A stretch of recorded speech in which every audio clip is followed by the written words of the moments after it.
नमस्कार, आप देख रहे हैं देश रोजाना और मैं आपके साथ पूजा शर्मा। आज हम बात करेंगे मध्य प्रदेश की राजनीति की। मध्य प्रदेश विधानसभा चुनाव के लिए बीजेपी ने 39 उम्मीदवारों की सूची जारी कर दी है, जिसमें मुख्यमंत्री शिवराज सिंह चौहान की टेंशन बढ़ गई है।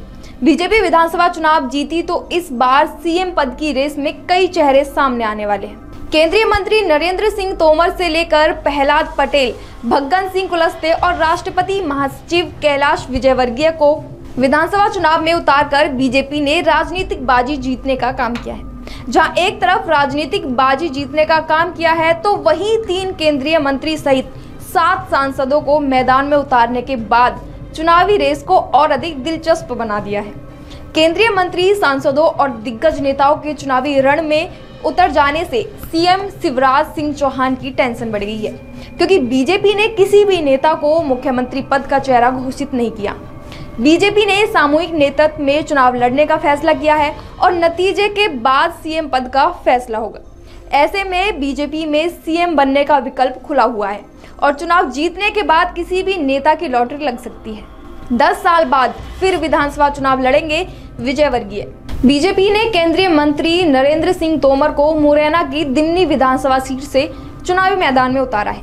दिमनी सीट पर तोमर की पसंद का प्रत्याशी चुनाव लड़ा करता था, लेकिन अब वह खुद इस सीट से किस्मत आजमा रहे हैं।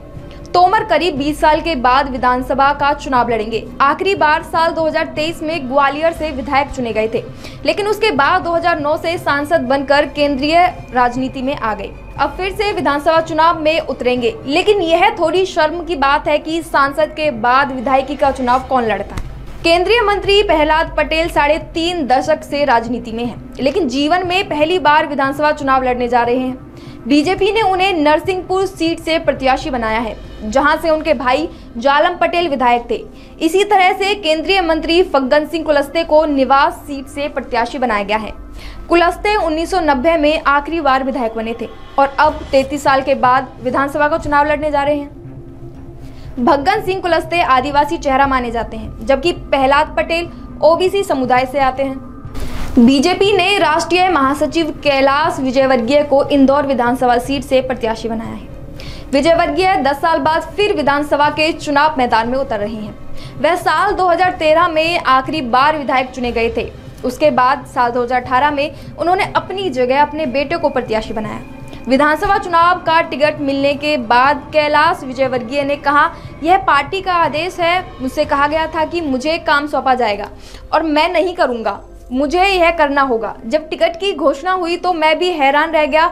मैं पार्टी का सिपाही हूं, आदेश का पालन करूंगा। साथ ही उन्होंने बताया कि बीजेपी ने वरिष्ठ नेताओं को कांग्रेस का सुपड़ा साफ करने के लिए चुनावी मैदान में उतारा है।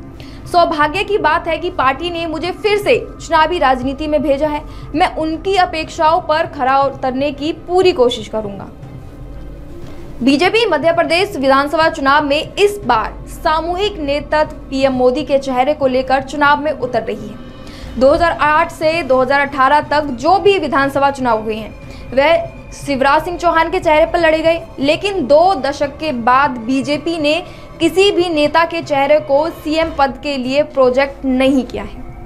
बीजेपी ने सीएम चेहरे को लेकर अभी तक पत्ते नहीं खोले हैं और जब भी इस मुद्दे पर बात होती है तो पार्टी के नेता साफ साफ शब्दों में कहते हैं कि पीएम मोदी से बड़ा कोई चेहरा ही नहीं है।